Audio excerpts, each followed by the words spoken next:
Hey guys, it's the third and you're watching Vision Vocal.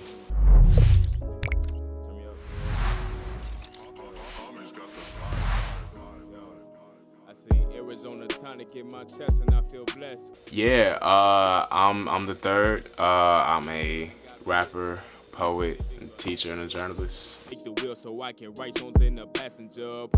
I grew up in the south side of Chicago, in Chatham. Growing up in the south side of Chicago was a very very interesting experience, as to say, like, it had a lot to give, and also there was a lot to learn from it. Realizing that, like, there are so many different types of people in the one area that you live in, that you're surrounded by. A lot of times we talk about how like when we say people who like raise us, we think about like our parents, but also you have to think about like the environment and like your chosen family, and then like the people who just like live in your area.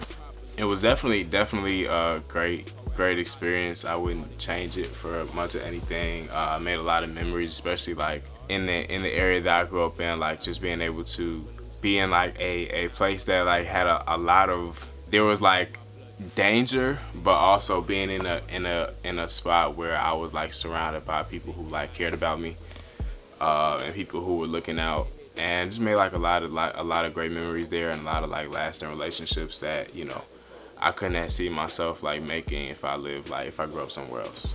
Growing up, the music that was played around me, I grew up in a very Christian household, so it's mostly like gospel music that was being played, mostly a lot of Christian music. Because of my father, actually, so when I grew up, there was a very like strict, especially like in the church I grew up in, there was a very like strict thing about rap music and hip hop music, or like secular music, and it was like a huge no. All around. So that was like pretty much all I listened to. My dad put me on to a lot of like the hip hop that I like know and like kind of grew up on. So I was listening to a lot of like Christian hip hop. So there was a lot of like Lecrae happening, Andy Mineo. There are a lot of different like other Christian artists that I'm almost sure nobody else would know about. That's kind of what started me as far as like rap is concerned. That was like my first introduction of rap, and then like later, there was a little leeway given where I was listening to like Kanye and Common, Mos Def, and a lot of those artists, and that's kind of like what shaped me. Also, my dad is also a poet, so he grew up with a lot of other like co-poets from Chicago who are now like teachers and old heads doing great things and authors and such. And so having them around me and just being like consistently surrounded by like just co-artists and like great writers, really kind of like shaped how I look at music and how I look at art and like how I approach what I do. So yeah. That was kind of like my upbringing with music, was just very refined, but also just being in the right spot to be able to be surrounded by like just talented people. Probably Lecrae's music. It's between Lecrae and Kanye, but most definitely Lecrae's music. Not only established kind of like what, and he like really touched on like what a Christian lifestyle looks like as far as like my faith and my religion, but also he's just an amazing like storyteller, like super like, and also just a great rapper. Like he's an amazing rapper, very good with storytelling and just like being able to take a narrative and kind of like break it down into its different parts, and like kind of gave me a lot of good insight to like what like music looks like, right? And like what music looks like in depth. So yeah, so between him and Kanye just being like who Kanye is, just being like a great artist, also super into sampling. So what a lot of people won't tell you, or maybe they will and just don't talk about it enough around me, is that Kanye put us on to like put my like age group, or like my people in my generation. I feel like a lot of people on to like older music because he was so into like sampling when he produced and made different music. There are a lot of songs that you'd be like, oh man, that like it's Kanye, but like this beat sounds way older than like the music that's being made now, and it's because like it is. And so now like because I've listened, like I like am on to Kanye now, I'm like and it's not exactly how it happened for me, but like now we've been kind of in the byway introduced to Stevie Wonder or like, you know, Curtis Mayfield, a lot of these different artists who I'm like, who then also I was able to like go and dig into and like kind of look at like how like sampling works, all that stuff. And at the time, that's not something I was into, but like he really just, like Kanye just had so many different elements that made his music good that it was like very, very much so like influential to how I make music now. You cover me high low when I'm feeling low. Alright, so when I was about 13, I got, my pop set me up with a computer in my own room, which I didn't know how much of a blessing that was until like, as of like recently. But I had a snowball mic, and I had Audacity, is what I was using on my computer. It's just the recording software I was using. All of that, and then he also had a hard drive where he uploaded a bunch of like old instrumentals, like a bunch of like Nas instrumentals, like Kanye, Common, like all of these different instrumentals he uploaded to this folder, and I would take these instrumentals and then like rap over them. So that was really like what started me wanting to like go from like writing in a notebook or in a journal into like, I want to hear what this sounds like over, like make music like I hear other people make music. I want to try it. And so like that's kind of what happened there. And then from there I was kind of like, now I want to make this like stuff like original. Oh man, I was looking up rap instrumentals on YouTube, looking at looking for like what kind of sound I wanted and everything, and it was very interesting being able to like take that and kind of like, I was literally like shaping like pretty much everything I did like step for step after like the music I listened to. So a lot of it was like super reflective, like almost copy and paste basically. And then from there I was just kind of like, all right, like let's make this a thing. So I would like sit in front of my computer with the mic on and my notebook, and I would record. That process was definitely a benchmark for like how I look at music and how I kind of like look at how I want to make music. It was like really just started from that first recording, because then it was like everything after this is going to be better than the last time, right? For a bunch of different reasons. So having that experience was really good. That song still exists on SoundCloud, which is something I'm not gonna repeat ever again. And it's like super cringy, but like that song was recorded probably when I was like 16 or 17, but I wrote it when I was like 15. Yeah, that was a very interesting process. It's just like knowing how to do it now that I've done it for the first time. And then like immediately from that first recording just had like a real like vision and like ambition toward what I want the rest of my stuff to look like from that moment. So I'm not wheezy, but ain't nothing easy. We breathe through it. I don't think my immediate family was proud of me. They were super excited, like, especially like my pops is like, who had kind of just like left that stuff there, was like excited to see like what I was able to do with it. I don't think my like extended family ever, or the people who weren't in my house ever knew like when that happened. Being able to like take that and then like show it to other people was a good thing. Before I was just writing poetry, so every time people heard me doing poetry, I was like reading it to them. And now being able to have like something like recorded that I can like send out to somebody, or like, you know what I'm saying, show to somebody without me having to like set it up, was great. I like love that experience a lot. And like, you know, my parents were like super hyped about it, mainly just because I feel like they knew how much I enjoyed other people's stuff, like other people's work. And then like the idea that I was able to like make it my own and like internalize it and then make my own like product out of it was like a whole thing for all of us. They absolutely loved it. It was great. And the type of people they are is just like, now that we see it, it's like the investment is there, like how can we just keep giving him more? And that was like, that's super inspirational for sure. Cool, yeah. No idea we put up like. I came up with that name probably my freshman year of high school. I went through a series of very unfortunate and cringeworthy names before that. From the time I was like 11 to 12 up until my freshman year of high school, I was very curious about like how I wanted to my figure to look as far as like rapping like performance is concerned. Freshman in high school, I had tried out for the poetry team at my school to compete in Louder Than a Bomb. And one of my performance coaches, AJ, gave me that name. And it became it was like kind of like a nickname. Every time he saw me, like it would just be like for fun. And then I kind of like took it and was just like, this works.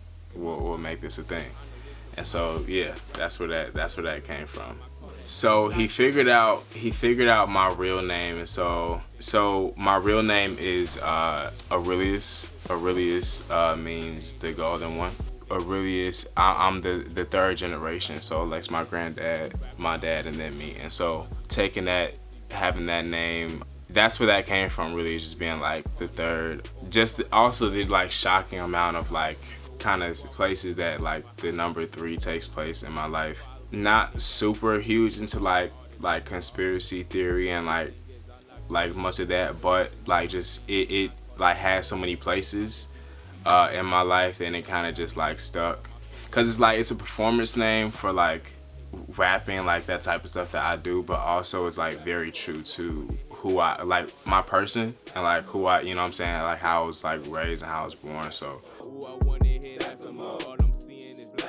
I don't think I didn't know until right before I dropped my first EP. Before my first EP, I dropped maybe 2 singles before, and I was just like, oh yeah, I had like the general dream of wanting to like do music and like be like like a artist in the future, but it wasn't until right before I dropped my first EP, Cursive, that I not realized, but I kind of like had a broader scope into like how much people were interested in my like had kind of made the investment into like my music and like what I was going to do, and hadn't even provided like I didn't feel like I provided like enough to even garnish all that like hype or investment. And so it was kind of like, dang, like people are like really like hyped for this project. It's my first EP, and being able to say like I only have this much workout, but have like this much support for the work that I'm going to do, was super encouraging. People, like the amount of like time people gave me, the amount of like just money and like support really that people gave me, just for like being able to say like you have something, and this is something that you can start with in order to like go and do more things and do those things in like a bigger arena. And I appreciate that a whole lot.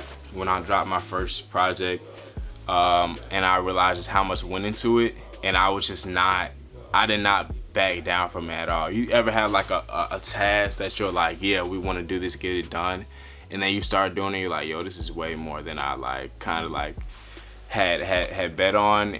I was not like at all shying away from it, and I was like super invested, and just realized how much time and like work I was willing to put into it. And for sure I was like, yo, this is gonna be a full-time thing. This is gonna be a full-time thing really soon, and I'm gonna just make it work. Oh man, average day. The goal is to get up earlier. I like getting up earlier just because like I feel like I have this like a quieter time, and I just have more space to think about things. I don't have to get up and just go start like running around. So usually no later than 9, but like when I can, I like to be up at like that like 7:30 area, kind of like sitting still. I try to be like still for a minute, pray, do any type of like meditation, find some fruit, have something to eat. I'm probably going to, not probably, I definitely have work, and so I'll be like, I'm heading to work. I'm teaching for most of the day, then I go home and find some balance. So like, you know what I'm saying, like a lot of time like the whole like whatever it is, the whole 9-to-5 situation can really like dry you of like all your like out of the box mentality, and so I go home and I try to do something creative for at least an hour or 2 hours. So I'm probably making beats or I'm writing, and then I'll find something to eat and do it all over again. That's for the week at least. So I teach 5th grade, creative writing. It's definitely one of those professions, not one of those like it happens all the time, but for me it's one of those things that I kind of like tripped and fell into. I never saw myself teaching.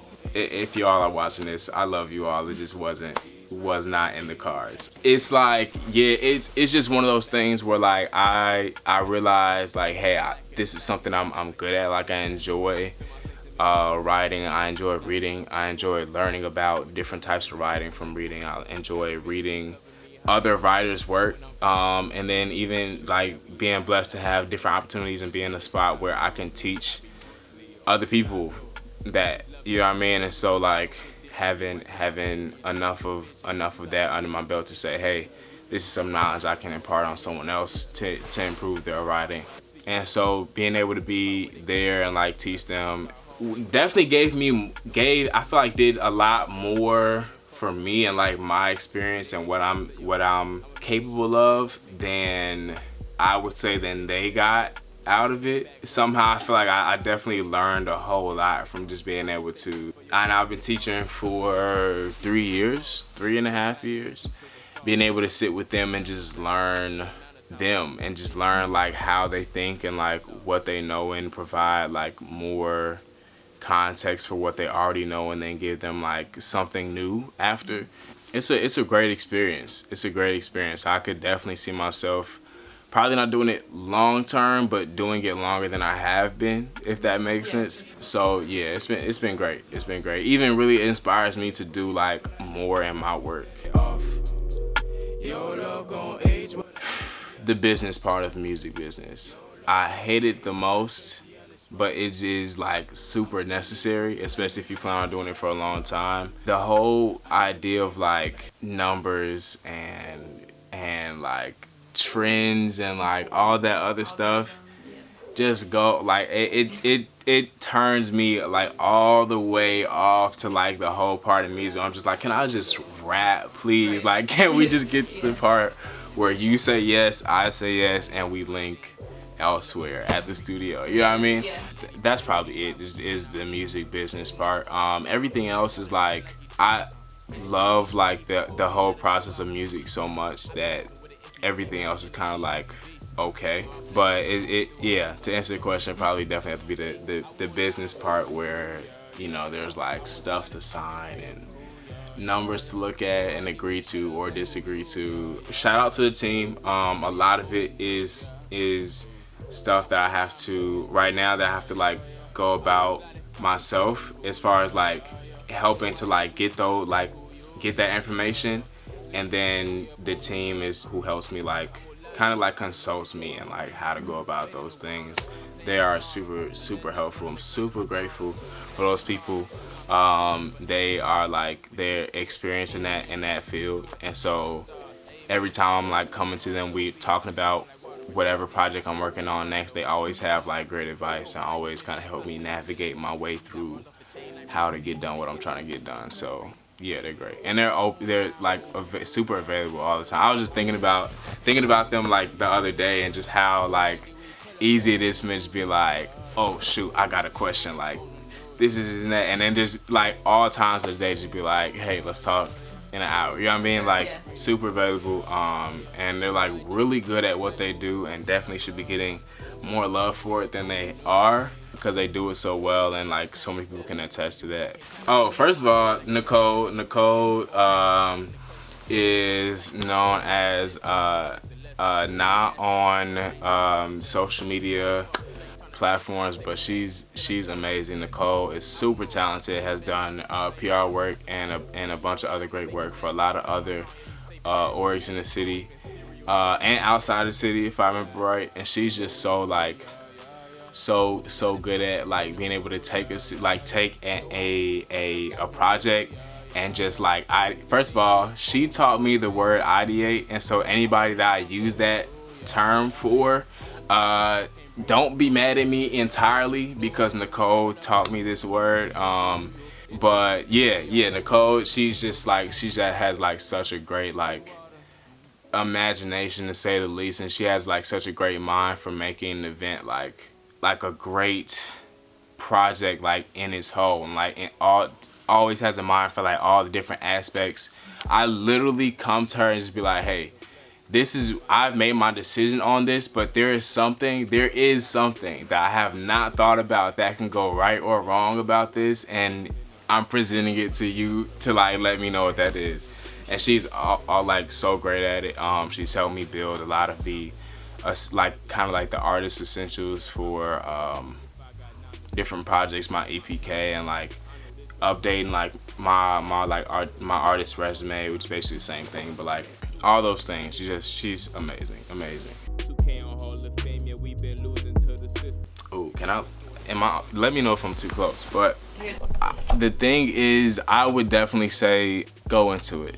I cannot stress enough how often people I know who are just like, hey, I want to do this thing, but I don't know if, totally understandable, but also the thing is like there's nothing more important than just being able to be fully invested in what you want to do, right?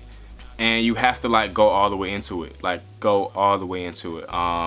find what you want to do and just lean into it. Like, make sure that you are prepared, right? Ask the right questions. Surround yourself with the people who are going to be able to push you further into what you want to do or make you more knowledgeable about the things that you want to do. But don't halfway do it. Do it 100%. Give it everything that you got, because like it's going to give you whatever it is going to give you the amount that you gave it. You know what I mean? So don't dip your toe in and just try to like see how it works out. Like, you know what I'm saying, full body, like go into it. And just do it. You will never know how it's gonna work out until you actually do it. I did not have any idea how it was gonna go beforehand, and there's no way I would have known. Like, I literally only know because I actually went and like recorded the songs, went through the processes, and like actually dropped it and like let it do what it had to do. I made a lot of mistakes with that EP. There are a lot of things I wish I had done. There are a lot of things I wish I didn't do. But like the EP that came after that was only as good as it was because I took the step out there to do the first project and learn from those mistakes. So just do it. Like, anybody who's trying to like judge you on your first attempt at anything is, what's something nice I can say on camera? They're not cool people. And so really, like, just take your time with it, but also give it 110%, because that's exactly what it's gonna give you back. Don't ever judge the rest of your attempts by your first attempt. Let that be what it is and learn from it and move forward, because that's the best thing that you can do. So there's also not gonna be any, like, how do you measure what motivation you have? You know what I mean? Like, people say, like, I haven't found a motivation for my next EP. What does that motivation look like? You know what I mean? When is the last time you ever heard somebody say, I finally found the motivation for this and now I'm gonna do it? You know what I mean? Like, it's consistently the search of, I haven't found this motivation yet. So you just gotta do it. You gotta do it. To start the projects that I started was very little motivation for it. It was me stepping out and starting it, and then discovering different forms of motivation that like inspired me to finish and like improve it and do better in it. So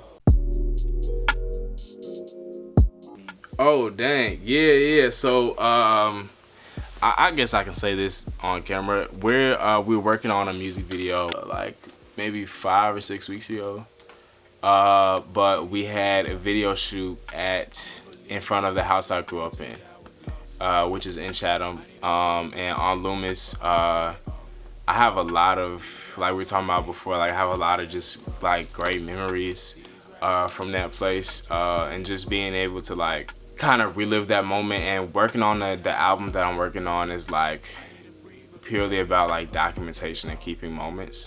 So one of our first shoots was like in front of the old house, where like I kind of just talked about like the different memories I had growing up there. The attic was a place that I talk about a lot in my music, or that I will talk about a lot in my music. That is a very interesting place of like as far as like the idea of like keeping different memories and like keeping things to hold on to. Definitely like the birthplace for a lot of my like creativity and my efforts to be like really just my growing up as a person. Okay, so Saba's for those who don't know, is like an amazing artist from Chicago and super great rapper, just a great musician overall. He is from the west side of Chicago, and definitely like growing up in like the Chicago like artist scene was like very influential, and just like looking at like how do I want to improve my music, how can I improve my music, and like looking at him and like watching kind of like his work and listening to what he does kind of like was inspiration to get better. You know what I mean? Like where I'm at is nice, but I don't want to be here forever, and I'm low key like a very competitive person. Like I don't like want to get into it. So like I feel like sometimes like I don't want to mess anything up, but I can be very competitive, and so like being able to look at those people who have like been where I'm at and done it already and like kind of like excelling in their area was like, it was super important for me to have somebody or a group of people there that I can look at and be like, that's where I want to be. Like that's my next checkpoint right there, right? 2019, I get a text from Anna, who's a great mentor and friend and facilitator in the city. Said, hey, like you should sign up for this the John Watt Foundation scholarship. And I was familiar with who John Watt was, but not super familiar with the foundation. And so I looked into it and I did my research about it. Saw like a lot of familiar faces, and I signed up for the scholarship, and I ended up winning it. And so I got the scholarship, and being able to then like get that scholarship, and then being surrounded by like all these different people. Shout out to Nichelle, who's been like an amazing mentor and person to have, just by kind of like behind me and support, and also just like as a person who just generally just wants to see me like do well and be great. She's like the head of the John Watt Foundation. Being able to like be there, and also Saba, who is a on the board in the John Watt Foundation, and then having him as a mentor as a part of getting the scholarship, and then being able to like have him as a mentor and work with him, and kind of like being able to bounce ideas off of him and things like that has been great. A year, like more than a year now, and like it's been great. It's been great having those resources. Like more than that, just people who are like, we see kind of like what you're going for and like kind of what you want to do, and these are different things we can put in place for you to have at your disposal to achieve those things. I don't think there's any other better like inspiration than having those people around you. You know what I mean? No matter who they are, just be like, we want to see you do well, and we are willing to invest not just the money, which is great, but more importantly the time, because that's something you can't get back. You know what I mean? Like investing the time to be like, hey, this is something I want you to have, and this is the time and like the investment we're willing to give you in order to see you do great things with what we've given you, right? And so having that, having those people around me has been a huge blessing. I'm so grateful for them, so grateful for Nichelle, Pivot Gang and Ella and Sab, and like all of them. They're just like great people to have around. I won't lie, moving through, yeah. Where did I start this project at? I worked a lot of this project I did. I was working with Classic Studios. So I worked with Cole, who engineered most of the project. Actually, out of the 5 songs, he engineered and like recorded like 4 of them, and mixed and mastered those. So shout out to Cole, and Jacob. Young Savoy.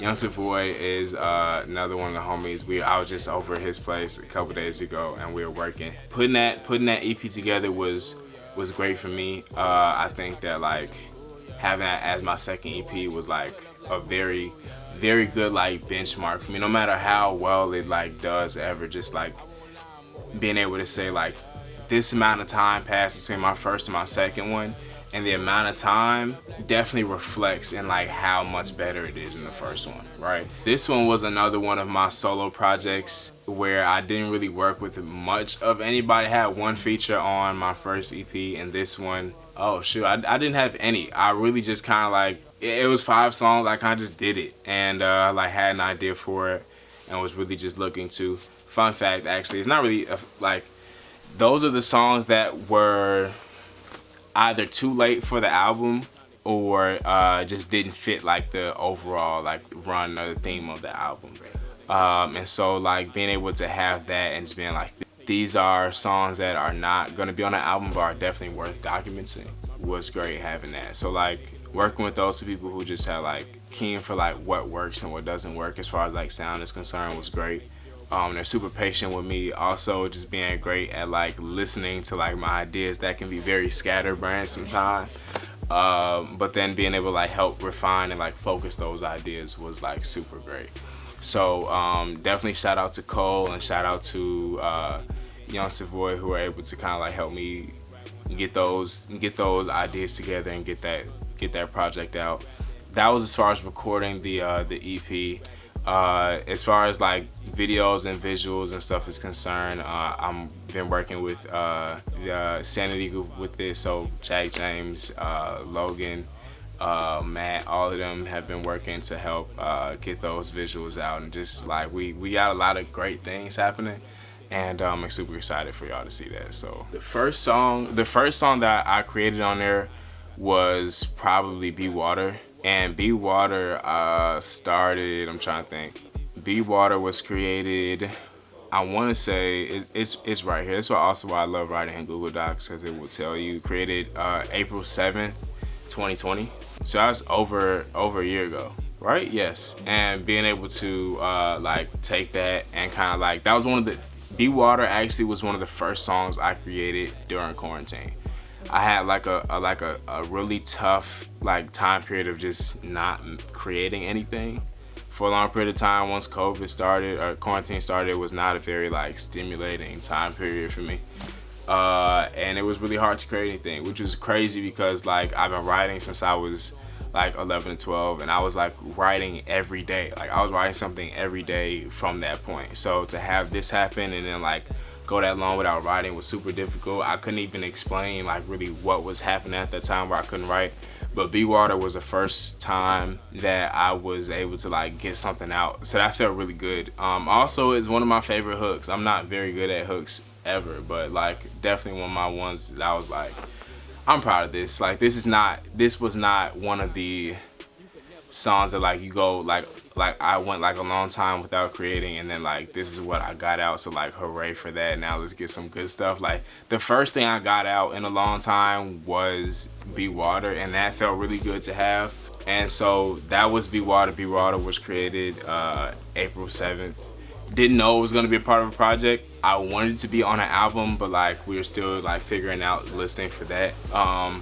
And then I think I created the director's cut next, the 3-style. Every project I ever put out is going to start with just a no hook, just raps of just exposition of like just basically like what the rest of the project is gonna be about, and really like sets it up. It's one of my favorite things to do. I want to say In the Town was written next. In the Town might have been, it's one of my like most fun songs I've ever made. Very like just a little out of character for me, but I had a lot of fun doing it. I thought I wrote that. I had an idea to write that down and started writing it like around like 2 or 3 something in the morning on a random day. I was just like getting ready for bed, and I was like, I'm going to start this, and it just kind of happened. Then Tracy Ellis Ross happened. And I like have there's a whole nother like interview that's like that came out a few days ago that's like solely dedicated to like creating that song. I had a lot of fun doing that. And then Used to Losing was last. Used to Losing was last because it was the hardest.